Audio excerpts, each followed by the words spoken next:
From the great state of Kansas. Congressman, good to see you, sir. It was great to see you. Thanks for having me on. So you guys back in the saddle, literally day one, you're back here in district and Media Row, the House GOP invited some of us up to talk with you guys. And I was intrigued with it because frankly, and you understand this, uh, people aren't exactly excited to talk to the press in this town unless they have something to talk about. And I'm wondering if that's true. Does the House GOP have something to talk about today? You know what? The answer to that is yes. We've passed 100 days of the House GOP majority, and we are right at 100 days for the Trump presidency. Obviously, we didn't start exactly the same day because of course.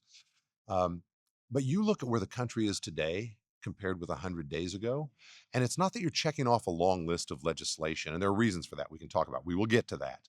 But you look at the changes that this president has brought in 100 short days. Everything from ferreting out waste and abuse, the DOGE effort, but also more than that, the leadership he's put in place in the agencies and assigned them to burrow down, ask hard questions, and question everything. Ask, why are we doing this? Why are we spending Americans' taxpayer money on that? Isn't there a better way to do this other thing? And that is happening. It's underway. It's long overdue, and folks sense it as you're out and about in the countryside and the communities. They know that somebody's actually got their backs on this stuff for a change.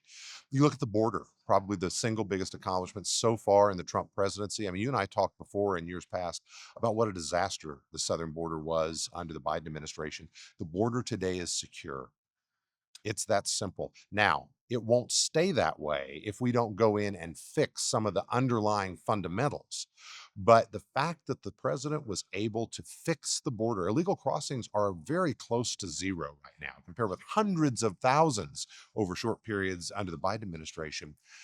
The fact he could fix that just goes to show that, as the president said in his State of the Union address, that all these people said we needed a new law. It turns out all we needed was a new president. The president's enforcing the law. We now have to come in behind and shore some of that up. And I always say, make it like a ratchet so that the next time we have a president, hopefully many years down the road, who has a different philosophy, the law precludes them from doing what Joe Biden did to our country and surrendering access on the southern border.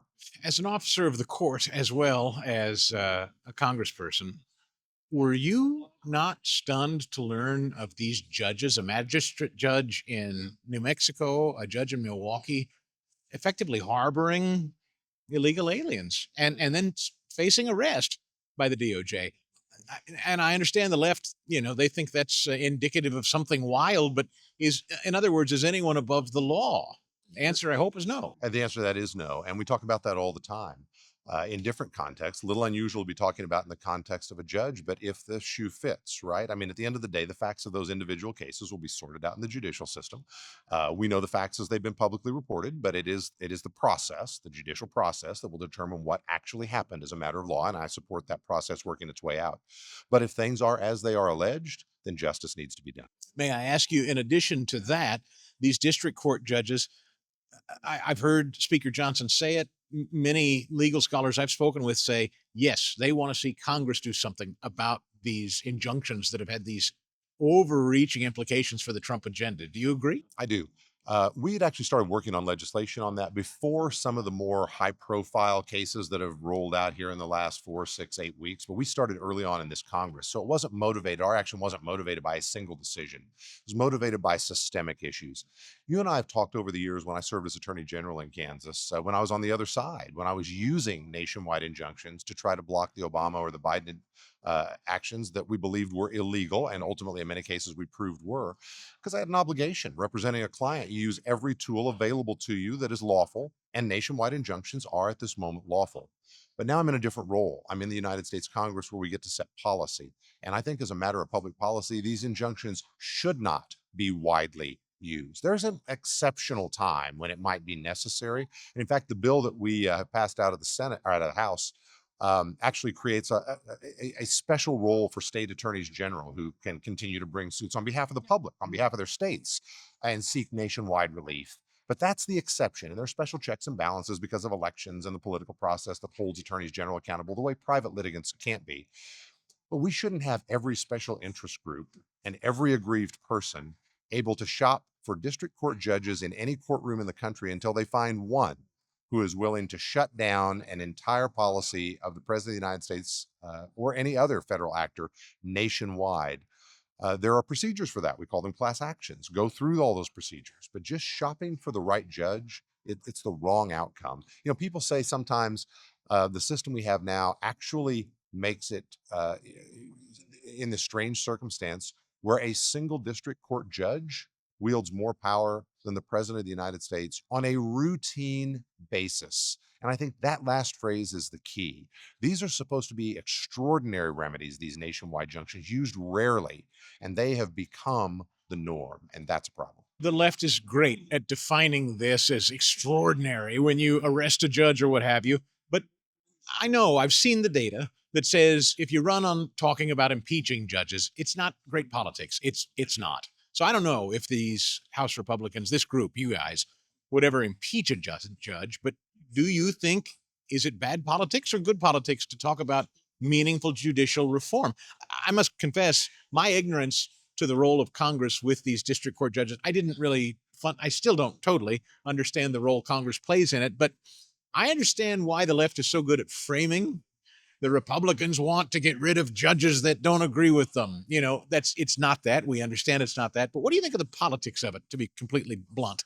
Well, I mean, our friends on the left, and I use that term respectfully, but you know what I'm saying. Our friends on the left, the same people who today are out there expressing shock and outrage at sharp criticisms of district court judges are the same people that just a few years ago stood up in front of the Supreme Court of the United States and said, as Schumer said at that point, that Roberts, you're going to reap the whirlwind, and threatened Supreme Court justices, ultimately inspiring some of these lone wolves to go out and do things in front of justices' homes that should never have been done. And then they wanted to pack the court to change it.